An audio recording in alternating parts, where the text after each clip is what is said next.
ನಮಸ್ಕಾರ ವೀಕ್ಷಕರೇ, ಸ್ಟಾರ್ 74 ನ್ಯೂಸ್ಗೆ ಸ್ವಾಗತ. ನಾನು ಎಂ ಮಂಗಳಗಟ್ಟಿ. ಧಾರವಾಡ ನಗರದ ಮುರುಘಾ ಮಠದಲ್ಲಿ ಶ್ರೀ ಮದಥನಿ ಮುರುಗೇಂದ್ರ ಮಹಾಶಿವ ಯೋಗಿಗಳರವರ 94ನೇ ಜಾತ್ರಾ ಮಹೋತ್ಸವದ ಅಂಗವಾಗಿ ಪೂಜ್ಯ ಡಾಕ್ಟರ್ ಮಲ್ಲಿಕಾರ್ಜುನ ಸ್ವಾಮಿಗಳು ಶ್ರೀ ಮುರುಘಾ ಮಠ ಧಾರವಾಡ ಇವರ ನೇತೃತ್ವದಲ್ಲಿ ವಿವಿಧ ಕಾರ್ಯಕ್ರಮಗಳು ಹಮ್ಮಿಕೊಳ್ಳಲಾಗಿದೆ. ಎರಡನೆಯ ದಿನವಾದ ನಿನ್ನೆ 12/2/2024 ಸೋಮವಾರದಂದು ಶಿವಾನುಭವ ಚಿಂತನೆ ನೆರವೇರಿತು. ಈ ಕಾರ್ಯಕ್ರಮದಲ್ಲಿ ಪಾವನ ಸಾನ್ನಿಧ್ಯವನ್ನು ಪೂಜ್ಯ ಜಗದ್ಗುರು ಪಂಚಮ ಶಿವಲಿಂಗೇಶ್ವರ ಮಹಾಸ್ವಾಮಿಗಳು ಸಿದ್ಧ ಸಂಸ್ಥಾನ ಮಠ ನೀಡಸೂಸಿ, ಸಾನ್ನಿಧ್ಯವನ್ನು ಪೂಜ್ಯ ನೀಲಕಂಠ ಮಹಾಸ್ವಾಮಿಗಳು ಶ್ರೀ ದೂರುದುಂಡೇಶ್ವರ ಮಠ ಮುರುಗೋಡು, ಸಮ್ಮುಖ ಪೂಜ್ಯ ಶಿವಮೂರ್ತಿ ಮಹಾಸ್ವಾಮಿಗಳು ಫಲಹಾರೇಶ್ವರ ಮಠ ಔರಾದಿ. ಈ ಕಾರ್ಯಕ್ರಮದ ಅಧ್ಯಕ್ಷತೆಯನ್ನು ಶ್ರೀಮತಿ ಶಿವಲೀಲಾ ವಿನಯ್ ಕುಲಕರ್ಣಿ ಅಧ್ಯಕ್ಷರು, ವೈಷ್ಣವಿ ಫೌಂಡೇಶನ್ ಧಾರವಾಡ. ಕಾರ್ಯಕ್ರಮದಲ್ಲಿ ಮುಖ್ಯ ಅತಿಥಿಗಳಾಗಿ ಶ್ರೀ ಜಗದೀಶ್ ಶೆಟ್ಟರ್, ಮಾಜಿ ಮುಖ್ಯಮಂತ್ರಿಗಳು ಹಾಗೂ ವಿಧಾನ ಪರಿಷತ್ ಸದಸ್ಯರು ಬೆಂಗಳೂರು. ಅತಿಥಿಗಳಾಗಿ ಶ್ರೀಮತಿ ದೀಪಾ ಗೌರಿ, ಮುಖಂಡರು ಧಾರವಾಡ. ಮಾನ್ಯ ಶ್ರೀಮತಿ ಸವಿತಾ ಅಮರ್ಶೆಟ್ಟಿ, ಮುಖಂಡರು ಧಾರವಾಡ. ಪ್ರೊಫೆಸರ್ ಶ್ರೀಮತಿ ಶಕುಂತಲಾ ಸಿನ್ನೂರ್, ನಿವೃತ್ತ ಉಪನ್ಯಾಸಕರು ಗದಗ್, ಇವರು ಉಪನ್ಯಾಸವನ್ನು ನೀಡಿದರು. ವಿಷಯ ಜಾನಪದದಲ್ಲಿ ಶಿವಶರಣರು. ಬಸವೇಶ್ವರರು ಮಾಡಿದ್ದು ಕರ್ನಾಟಕದ ಉದ್ಧಾರ, ಗಾಂಧೀಜಿಯವರು ಮಾಡಿದ್ದು ಜನರ ಉದ್ಧಾರ, ನಮ್ಮ ದೇಶವನ್ನು ಮಾಡುತ್ತಿರುವವರು ನನ್ನ ಉದ್ಧಾರ. ನನ್ನ ಉದ್ಧಾರ ಮಾಡಿದ್ರೆ ಈಗ ಬಂದ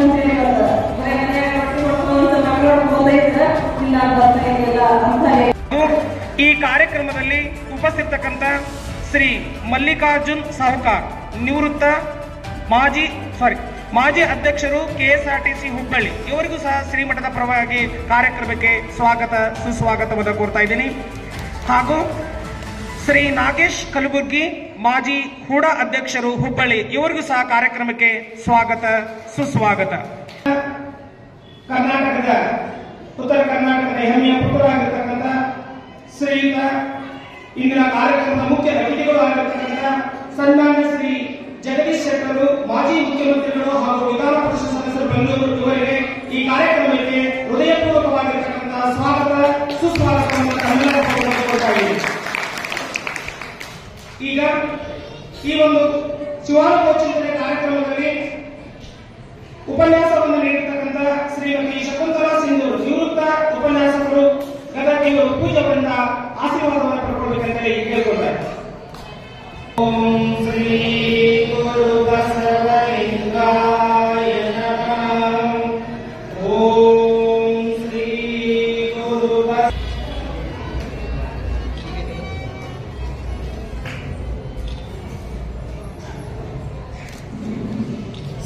ಭಾಷೆ ಕೇಳಿನಯ್ಯ ನಗಡಾಡಿನ ಭಾಷೆ, ಜಂಬು ದ್ವೀಪನವ ಕಂಡ ಪೃಥ್ವಿಯೊಳಗೆ, ಜಂಬು ದ್ವೀಪನವ ಕಂಡ ಪೃಥ್ವಿಯೊಳಗೆ ಕೇಳಿನಯ್ಯ ಭಾಷೆ, ಕೇಳಿನಯ್ಯ ನಗಡಾಡಿನ ಭಾಷೆ, ನಗಡಾಡಿನ ಭಾಷೆ, ಜಂಬು ದ್ವೀಪನವ ಕಂಡ ಪೃಥ್ವಿಯೊಳಗೆ.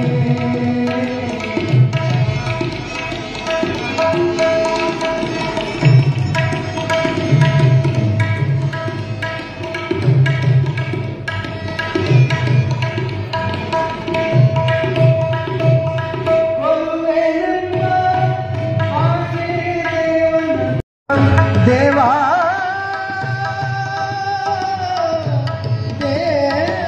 ದೇವಾ ಕೂಡಲ ಸಂಗಮ ದೇವಾ ದೇವಾ, ಕೂಡಲ ಸಂಗಮ ದೇವಾ ದೇವಾ, ಜಂಬು ದ್ವೀಪನವ ಕಂಡ. ಇವತ್ತೇನು ಮುರುಘಾ ಮಠದ ಈ ಜಾತ್ರಾ ಮಹೋತ್ಸವ ಕಾರ್ಯಕ್ರಮ ನಡೀತಾ ಇದೆ. ಬಹಳ ವರ್ಷದಿಂದ ಅದ್ದೂರಿಯಿಂದ ನಡೆಯುವಂಥ ಒಂದು ಜಾತ್ರಾ ಮಹೋತ್ಸವ. ಈಗ 94ನೇ ಜಾತ್ರಾ ಮಹೋತ್ಸವ ನಡೀತಾ ಇದೆ. ಇತ್ತೀಚಿನ ವರ್ಷಗಳಲ್ಲಿ ನಾವು ನೋಡ್ತಾ ಇದ್ದೇವೆ, ಇಡೀ ನಾಡಿನಲ್ಲಿ ಬೇರೆ ಬೇರೆ ಮಠ ಮಾನ್ಯಗಳಿದ್ದಾವೆ, ಧಾರ್ಮಿಕ ಕೇಂದ್ರ ಇದ್ದಾವೆ. ಈ ರೀತಿಯಾದಂಥ ಒಂದು ಜಾತ್ರಾ ಮಹೋತ್ಸವ, ಇಲ್ಲಿಂದ ಧಾರ್ಮಿಕ ಕಾರ್ಯಕ್ರಮ ಭಾಳ ಅತ್ಯಂತ ದೊಡ್ಡ ಪ್ರಮಾಣದಲ್ಲಿ ಲಕ್ಷಾಂತರ ಜನ ಸೇರಿ ಈ ಜಾತ್ರಾ ಮಹೋತ್ಸವ ಕಾರ್ಯಕ್ರಮ ನಡೀತಾ ಇರೋದು ಒಂದು ಸಂತೋಷದ ಸಂಗತಿ. ಅಂದರೆ ಯಾವ ಸಮಾಜ ಯಾವ ದಿಕ್ಕಿನಲ್ಲಿ ಹೋಗ್ತಾ ಇದೆ ಅನ್ನುವಂಥದ್ದು. ನಮ್ಮ ದೇಶದ ಒಂದು ಪರಂಪರೆ, ಧಾರ್ಮಿಕ ಪರಂಪರೆ, ಮಠಾಧೀಶರು, ಧರ್ಮಗುರುಗಳು, ಧಾರ್ಮಿಕತೆ, ಇದೆಲ್ಲ ಒಂದು ಚಿಂತನೆ ಮಾಡುವಂಥ ಒಂದು ವ್ಯವಸ್ಥೆ ನಮ್ಮ ದೇಶದಲ್ಲಿ ಮಾತ್ರ ಇದೆ. ಬೇರೆ ದೇಶಗಳಲ್ಲಿ ಈ ರೀತಿಯಾದಂಥ ಒಂದು ಚಿಂತನೆ ಇರುವಂಥದ್ದು ಇಲ್ಲ.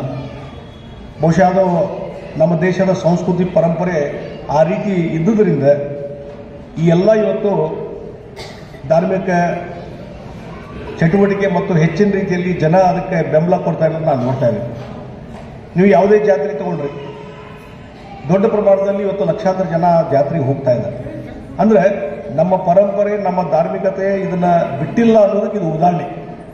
ಆಧುನಿಕ ಜಗತ್ತು ಮತ್ತು ಪಾಶ್ಚಾತ್ಯದ ಒಂದು ನಮ್ಮ ಮೇಲೆ ಹೆಚ್ಚಿನ ರೀತಿಯಾದಂಥ ಒಂದು ಇನ್ಫ್ಲೂಯೆನ್ಸ್ ಇಷ್ಟೆಲ್ಲ ಇದ್ದಾಗೂ ಸಹಿತ ಮತ್ತು ಯುವಜನಾಂಗ ಇವತ್ತು ಇಡೀ ಜಗತ್ತಲ್ಲಿ ಅತಿ ಹೆಚ್ಚು ಯುವಜನಾಂಗ ಇರುವಂಥ ರಾಷ್ಟ್ರ ಯಾವುದಿದ್ರೆ ಅದು ಭಾರತ ದೇಶ. ಅತಿ ಹೆಚ್ಚು ಯುವಜನಾಂಗ ನಮ್ಮಲ್ಲಿದ್ದಾರೆ. ಅಂಥದ್ರಲ್ಲಿ ಸಹಿತ ನಮ್ಮ ಯುವಕರು ಸಹಿತ ಈ ಧಾರ್ಮಿಕ ಚಿಂತನೆಗಳಿಗೆ ಇವತ್ತು ಅದರ ಪರವಾಗಿ ಹೋಗ್ತಾ ಇದ್ದಾರೆ. ನೋಡಿದರೆ ನಮ್ಮ ಯುವಜನಾಂಗನೂ ಒಂದು ಸರಿದಾರಿಯಲ್ಲಿ ಹೋಗ್ತಾ ಇದೆ ಅಂತೇಳಿ ನಾವು ತಿಳ್ಕೊಬೇಕಾಗ್ತದೆ.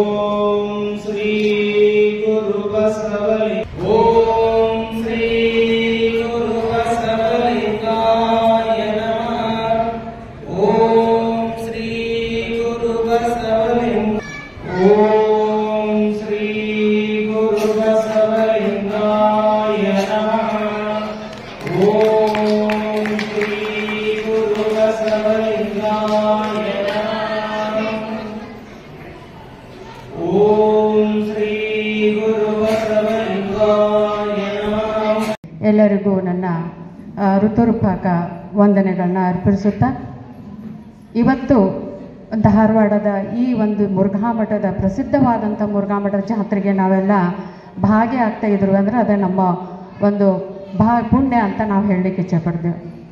ನಾನು ಯಾವಾಗ ಮುರುಘಾ ಮಠದಲ್ಲಿ ಇದೇ ಕಾರ್ಯಕ್ರಮದಲ್ಲಿ 2ನೇ ಕಾರ್ಯಕ್ರಮವನ್ನು ನಾನು ಅಟೆಂಡ್ ಮಾಡ್ತಾ ಇದ್ದೇನೆ. ಈ ಒಂದು ಕಾರ್ಯಕ್ರಮ ಇದೇ ಸಮಯಕ್ಕೆ ನನ್ನ ಕಾರ್ಯಕ್ರಮ ಉಪಸ್ಥಿತಿ ಇರಬೇಕಾದ್ರೆ ನನಗೆ 2003 ಒಂದು ನೆನಪಾಗ್ತದೆ. ಯಾಕೆ 2003 ಇದೇ ಮುರುಘಾ ಮಠದಲ್ಲಿ ಅಪ್ಪನವರ ಒಂದು ಅಪ್ಪನೇ ಮೇರೆಗೆ ಈ ಮುರುಘಾ ಮಠದ 600 ವಿದ್ಯಾರ್ಥಿಗಳಿಗೆ 2003 ಕಂಪ್ಯೂಟರ್ ತರಬೇತಿಯನ್ನು ತಗೊಂಡಿರುವಂಥ ನಾನು ಇಲ್ಲಿ ಒಂದು ಭಾಗ್ಯಶಾಲಿ ಅಂತ ಹೇಳಲಿಕ್ಕೆ ನನಗೆ ಹೆಮ್ಮೆ ಅನ್ನಿಸ್ತದೆ. ಆವಾಗ ಈ ಮುರುಘಾ ಮಠದ ಬೇರೆ ಬೇರೆ ಹಳ್ಳಿಗಳಿಂದ ಬಂದಂಥ ವಿದ್ಯಾರ್ಥಿಗಳಿಗೆ ಮುಂಜಾನೆ ಬೆಳಿಗ್ಗೆ 6 ರಿಂದ 9 ಗಂಟೆ, ಸಂಜೆ 6 ರಿಂದ 9 ಗಂಟೆ ಇದೇ ಮುರುಘಾ ಮಠದಲ್ಲ ಅಪ್ಪನ ಒಂದು ಆಶೀರ್ವಾದದಿಂದ ಹಲವಾರು ವಿದ್ಯಾರ್ಥಿಗಳಿಗೆ ನಾನು ಕಂಪ್ಯೂಟರ್ ಕ್ಲಾಸ್ ಹೇಳೋದ್ರಿಂದ ಆ ವಿದ್ಯಾರ್ಥಿಗಳು ಉನ್ನತ ಮಟ್ಟದಲ್ಲಿ ಹೋಗಿರುವುದು ಅದು ಒಂದು ನನ್ನ ಒಂದು ಸೌಭಾಗ್ಯ ಅಂತ ಹೇಳಲಿಕ್ಕೆ ನನಗೆ ಹೆಮ್ಮೆ ಅನ್ನಿಸ್ತದೆ. ಎಲ್ಲೇ ಹೋದರೂ ಗುರ್ತಾ ಹೇಳೋದು, ನೀವು ಮುರುಘಾ ಮಠದಲ್ಲಿ ನಮ್ಮ ಕ್ಲಾಸ್ ತೊಗೊಂಡಿದ್ರಿ ಕಂಪ್ಯೂಟರ್ ಕ್ಲಾಸ್, ಅದೇ ಹೇಳ್ಕೊಂಡು ನಾನು ಕಂಪ್ಯೂಟರ್ದಲ್ಲಿ MCA ಮಾಡಿ ಒಂದು ಕಂಪ್ನಿಯೊಳಗೆ ಅದೇನು ವರ್ಕ್ ಮಾಡ್ತಿದ್ದೇನೆ ಅಂತ ವಿದ್ಯಾರ್ಥಿಗಳು ಬಂದು ಮಾಡಿಸಿದಾಗ ಅದರಷ್ಟು ಖುಷಿನ ಯಾವುದೂ ಇಲ್ಲ ಅಂತ ಅನ್ನಿಸ್ತದೆ. ಕೋಟಿ ರೂಪಾಯಿ ಗಳಿಸಿದಕ್ಕಿಂತ ಆ ವಿದ್ಯಾರ್ಥಿ ಬಂದ ಜೀವನದಲ್ಲಿ ನೆಲೆ ಉಳಿಸಿದಾರಲ್ಲ ಅದು ಒಂದು ಕೇಳಿ ನಾನು ಇವತ್ತು ಎಷ್ಟೋ ಆಸ್ತಿ ಗಳಿಸಿದ್ದೇನೆಪ್ಪ ಅನ್ನೋ ಒಂದು ಅನುಭವ, ಒಂದು ಸಂತಸ ಆದ ಆ ಅಪ್ಪನ ಆಶೀರ್ವಾದ ಅಂತ ಹೇಳಲಿಕ್ಕೆ ನನಗೆ ಭಾಳ ಹೆಮ್ಮೆ ಅನ್ನಿಸ್ತದೆ. ಇವತ್ತು ಒಂದು ವಿಚಾರ ಏನು ಶಿವಾನುಭವ ಮಂಟಪದಲ್ಲಿ ಏನು ಶ್ರೀಮತಿ ಶಕುಂತಲಾ ಅವರು ಜಾನಪದಲ್ಲಿ ಶಿವಶರಣರು ಅಂತ ಹೇಳಿದರು. ನಮ್ಮ ದೇಶ ಶ್ರೀಮಂತಿಕೆಯಲ್ಲಿ ಅತಿ ಉತ್ತಮವಾದಂಥ ಶ್ರೀಮಂತಿಕೆ ನಾಡಂತ ನಾವು ಹೇಳ್ತೀವಿ. ಆ ಶ್ರೀಮಂತಿಕೆಯಲ್ಲಿ ಕೊಟ್ಟಿರುವಂಥ ಈ ಸಂಸ್ಕೃತಿ, ಪರಂಪರೆ, ಸಂಪ್ರದಾಯ ಅದು ಈ ಮಠ ಮಾನ್ಯಗಳಂತೂ ಹೇಳಲಿಕ್ಕೆ, ಈ ಶಿವಶರಣರಿಂದ ಅಂತ ಹೇಳಲಿಕ್ಕೆ ನಾವು ಭಾಳ ಪುಣ್ಯವಂತರು ಅಂತ ಹೇಳ್ಬೋದು. ಯಾಕಂದರೆ ನಾವು ಬೇರೆ ದೇಶದಲ್ಲಿ ನಮ್ಮ ದೇಶದ ಒಂದು ಸಂಸ್ಕೃತಿಯನ್ನು ನೋಡಿದಾಗ ಆ ಸಂಸ್ಕೃತಿಯನ್ನು ಪಡೆಯುವಂಥ ನಾವು, ನಮ್ಮ ಮಕ್ಕಳು, ನಮ್ಮ ಮುಂದಿನ ಪೀಳಿಗೆಗಳು ನಾವೆಲ್ಲ ಪುಣ್ಯವಂತರು. ಆ ಪೀಳಿಗೆಗೆ ನಾವೆಲ್ಲ ಅದನ್ನು ದಾರಿ ಎಳೆದುಕೊಡ್ಬೇಕು, ಆ ಮುನ್ನಡೆಯಲ್ಲಿ ನಾವು ನಡೆಸ್ಕೊಂಡು ಹೋಗ್ಬೇಕು. ಆ ಜವಾಬ್ದಾರಿ ನಮ್ಮದು ಅಷ್ಟೇ ಇದೆ. ಯಾಕೆ ನಾವು ಬೇರೆ ದೇಶಗಳೆಲ್ಲ ಹೇಳಲಿಕ್ಕೆ ಅಂತಂದ್ರೆ ನಮ್ಮ ದೇಶದೊಳಗೆ ಭಾಳ ನಾವೆಲ್ಲ ಏನಂದ್ರೆ ಸಂಪತ್ತು ಭರಿತವಾದಂಥ ನಾಡ ಅಂತ ಹೇಳ್ತೀವಿ. ಅದರ ಜೊತೆಗೆ ಈ ಒಂದು ಏನು ಶಿವಶರಣರ ಒಂದು ಆಶೀರ್ವಾದ ಈ ಮಠದಗಳ ನಮಗೆ ಏನು ನೆಲೆ ಪ್ರಸಾದ ಅಂತ ಏನಿದೆ ಅದು ನಮಗೆ ಬಹಳ ಒಂದು ಪುಣ್ಯವನ್ನು ಭಾಗ್ಯ ತೊಡುವಂಥ ಮಠಮಾನ್ಯಗಳು ಅಂತ. ಧನ್ಯವಾದಗಳು. ಅಸುತಿ ಸಾಕಿ ಹುಬ್ಬಳ್ಳಿ ಇವರು ಸಹ ದ್ವಿತೀಯ ಸ್ಥಾನ ಪ್ರಶಸ್ತಿಯನ್ನು ಪೂಜಾ ಅರ್ಪಣೆಯಿಂದ ಸ್ವೀಕರಿಸಬೇಕಾಗಿ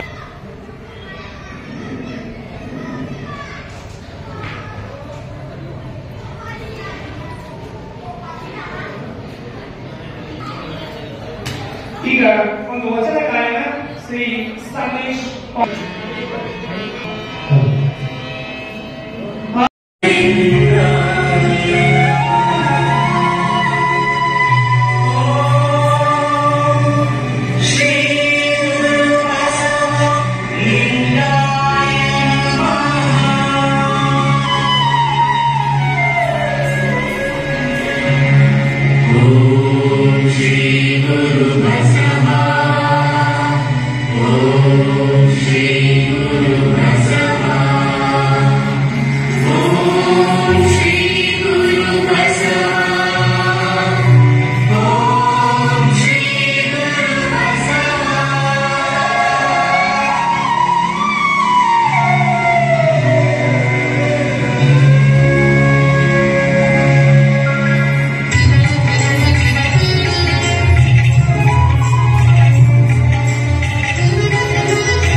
ಕಣ್ಣು ಕಾಲಿಂಗೆ ನೀನೇ ಅಯ್ಯ ಬಸವ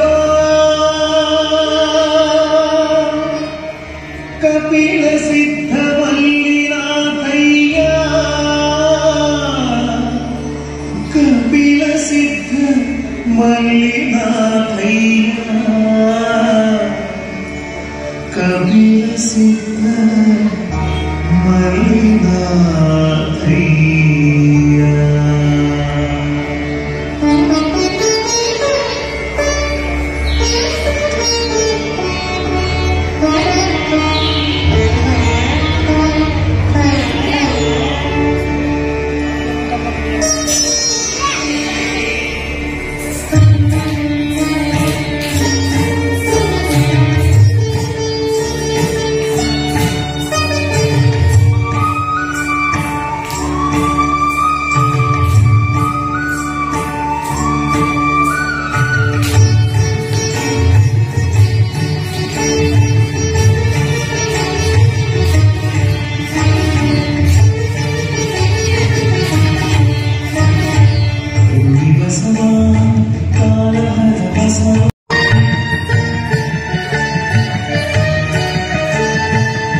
ಪಥವು ಕರುಣಿ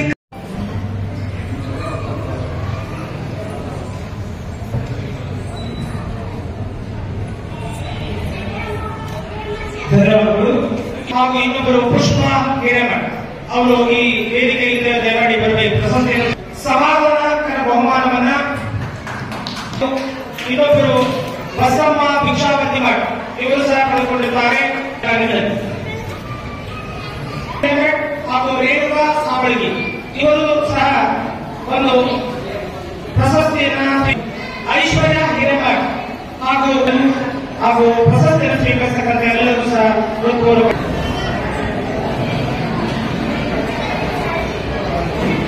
ಇವತ್ತು ಮುರುಘಾ ಮಠದಲ್ಲಿ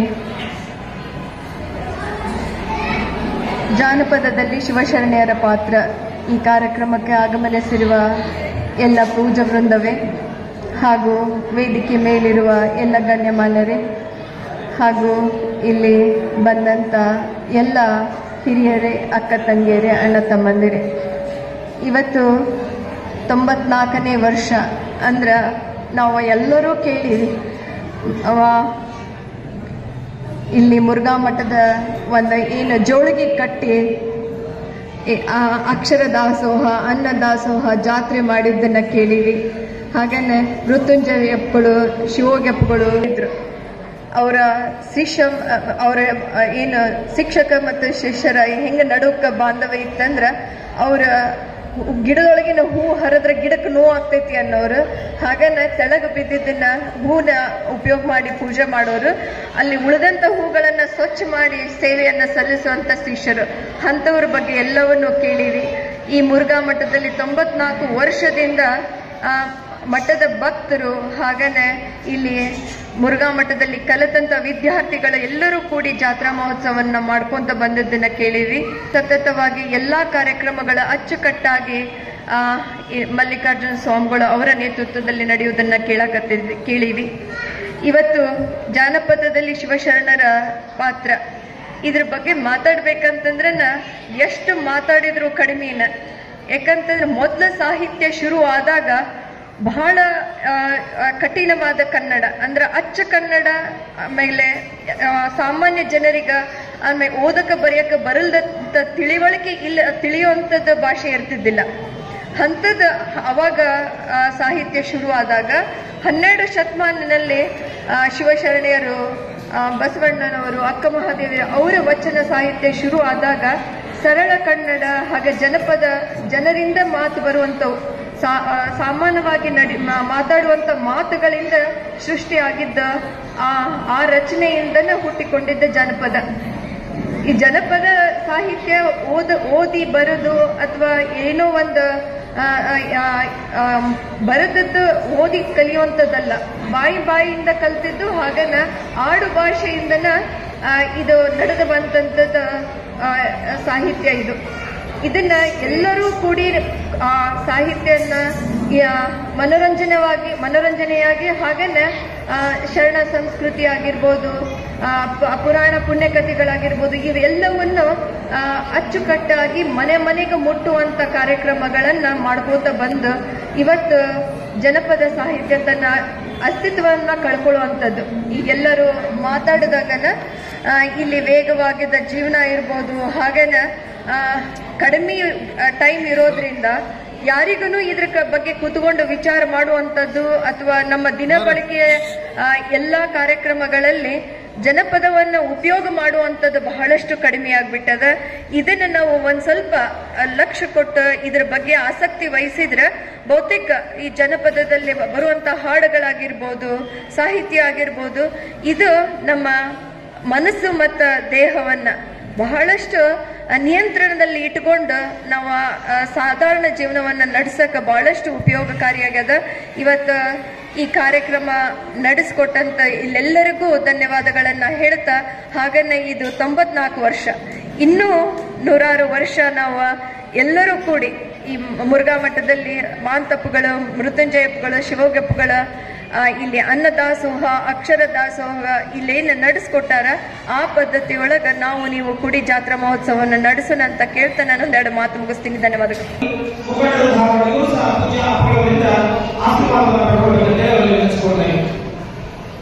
ಓಂ ಶ್ರೀ ಗುರು ಬಸವಲಿಂಗಾಯ ನಮಃ. ಓಂ ಶ್ರೀ ಗುರು ಬಸವಲಿಂಗಾಯ ನಮಃ. ಓಂ ಶ್ರೀ ಗುರು ಬಸವಲಿಂಗಾಯ.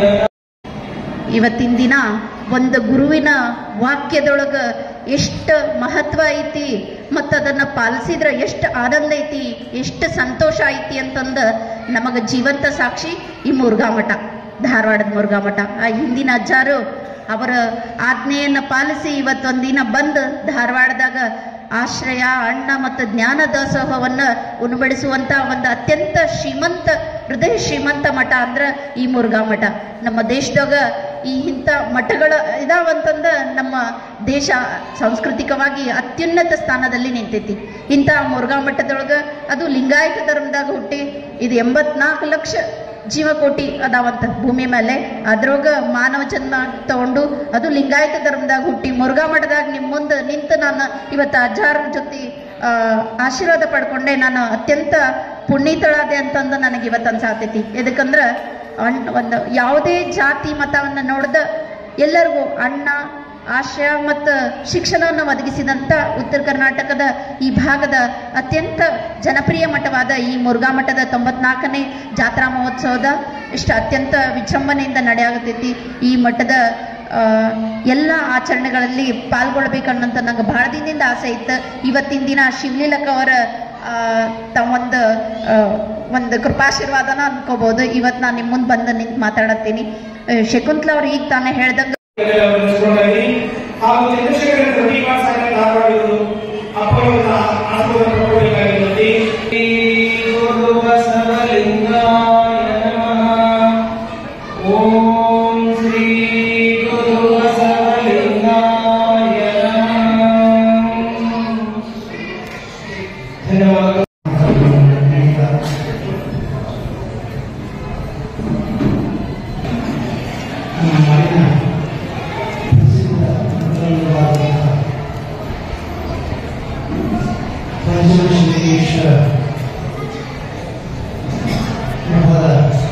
ಜಗದ್ಗುರು ಮಹಾಸಮಿತಿಯಲ್ಲಿ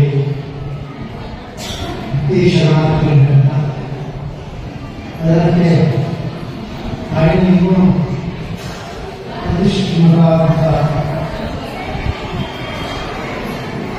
ವಚನ ಸಾಹಿತ್ಯ ಮನಸ್ಸನ್ನು ಮನಸ್ಸನ್ನು ಸ್ವಚ್ಛಗೊಳಿಸುವಾಗ ಯಾಕೆಂದರೆ ನಮ್ಮ ಮನಸ್ಸನ್ನು ಸ್ವಚ್ಛಗೊಳಿಸುವಾಗ ಒಂದು ಸ್ವಲ್ಪ ಕಡಿಮೆ ಪರಿಸ್ಥಿತಿ ಏನಾದರೂ ಬರುತ್ತೆ. ಆದ್ರೆ ಮಹಾತ್ಮರ ಸನ್ನಿಧಿಯಿಂದ ಮಹಾತ್ಮರ ವಾಣಿಯಿಂದ ಬಂತು ಅಂತ ನಡೆ ಆದಂತಹ ಒಂದು ಮಹತ್ವ ಇದೆ. ಅಂತ ನೈವೇದ್ಯಕ್ಕೆ ಚಾಲನೆ ಕೊಟ್ಟವರು ಮೃತ್ಯುಂಜಯಗಳು ಈ ಜಾತ್ರಾ ಮಹೋತ್ಸವ ಮಾಡಿ ಮನಸ್ಸಿನ ಕಷ್ಟದಲ್ಲಿ ಉಳಿಯುವಂತಹ ಒಂದು ಕೆಲಸ ಮಾಡ್ತಾ ಇದ್ದಾರೆ. ಎಷ್ಟು ನಡೆದು ಬೆಳಗ್ಗೆ ಮಾಡ್ತಾರೆ ನೋಡ್ರಿ. ಶ್ರೀಮಠಗಳು ಎಂಥ ಕೆಲಸ ಮಾಡ್ತಿದೆ ಅಂತಂದ್ರೆ ಅಣ್ಣ ದಾಸೋಹ, ಶಿಕ್ಷಣ ದಾಸೋಹ, ಜ್ಞಾನ ದಾಸೋಹ, ಅನುಭವ ಕೊಡುವಂಥದ್ದು. ಪೂಜ್ಯ ಮೊದಲಿನ ಹೀಗೆ ಸಾಹಿತ್ಯಗಳಿರ್ಬೋದು, ಕವಿಗಳಿರ್ಬೋದು, ಸಂಗೀತ ಆಗಿರ್ಬೋದು, ಜಾನಪದ ಕವಿಗಳಿರ್ಬೋದು, ಎಲ್ಲರೂ ತಿಳಿಸಿ ನಮಗೆ ಒಂದು ಏನಂದ್ರೆ ಒಂದು ಗ್ರಂಥಾಲಯ ಸಿಗ್ತಕ್ಕಂಥ ಗ್ರಂಥಗಳು ಓದಿದಷ್ಟೇ ಅದನ್ನ ಎಲ್ಲ ಇಲ್ಲಿ ಸೇರಿರ್ತಕ್ಕಂಥ ಮಹಾನುಭಾವದಿಂದ ನಮ್ಮ ಅನುಭವ ಕೊಡೋದಿದೆಯಲ್ಲ ಅದು ನಮಗೆ ಸಂಪೂರ್ಣ ಕೊಟ್ಟಾಗ. ಓಂ ಶ್ರೀ ಗುರು ಬಸವಲಿಂಗಾಯ ನಮಃ. ಓಂ ಸಂಜೆ 7 ಗಂಟೆಗೆ ಸರಿಯಾಗಿ ಧಾರವಾಡ ಶ್ರೀ ಮುರುಘಾ ಮಠದಲ್ಲಿ ಜಾಗೃತ ಸಾಹಿತ್ಯ ಅದು ಹಳ್ಳಿ ನಡೆಸಬೇಕಾದ ಜಾಗೃತ ಸಾಹಿತ್ಯ. ಈ ಜಾಗೃತ ಸಾಹಿತ್ಯದಲ್ಲಿ ಹೇಳಬೇಕಂದ್ರೆ ನಿಮಗೆ ಉದ್ಯೋಗಗಳು ಮಾತುಗಳು ಈ ಕಾಲದಲ್ಲಿ ಬಹಳ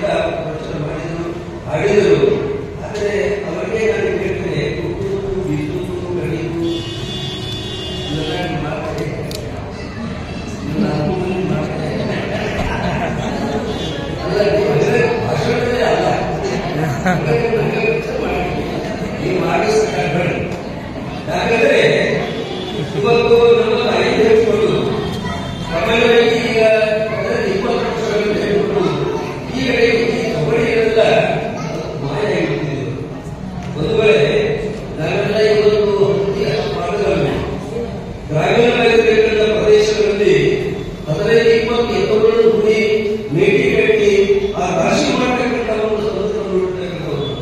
ಆದ್ರೆ ಈಗ ಏನು ಬಂದಿತ್ತಂದ್ರೆ ದಾರಿಯ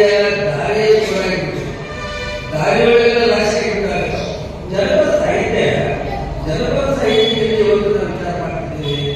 ಇದ್ರ ವಿಚಾರ ಮಾಡಿಬಿಟ್ಟಾಗ ಸ್ವಲ್ಪ ಹೆಣ್ಮಕ್ಳು ಉಳಿದತಿ ಈಗಿನ ಹೆಣ್ಮಕ್ಳ ಯಾಕಂದ್ರೆ ಯಾಕೆ ಕೇಳಿದಾಗ ಈ ವಿಚಾರ ಏನಲ್ಲ ಒಂದು ಮಾತನ್ನು ಹೇಳಿದೆ. ಯಾಕಂದ್ರೆ ಕೇಳಿದಾಗ ಮೃತ್ಯುಂಜಯಗಳು ಮಾತುಗಳು ಹುಟ್ಟು ಸಾಹಿತ್ಯಗಳಿಂದ ಮುರುಘಾಮಠ ಈ ಮುರುಘಾಮಠದ ವ್ಯವಸ್ಥೆ ಇವತ್ತು ಸಾಂಘಿಕವಾಗಿರ್ತಕ್ಕಂಥ ವ್ಯವಸ್ಥೆಯನ್ನು ಹೊಂದಿರತಕ್ಕಂಥ ಒಂದು ಮಠ ಸಂಪೂರ್ಣವಾಗಿ ಕರ್ನಾಟಕದ ಮುಂದಿರತಕ್ಕಂಥ ಮಠಗಳಲ್ಲಿ ಶ್ರೇಷ್ಠವಾಗಿರ್ತಕ್ಕಂಥ ಕಳಶಪ್ರಾಯವಾಗಿರ್ತಕ್ಕಂಥ ಮಠ ಇದ್ದರೆ ಅದು ಮುರುಘಾ ಮಠ.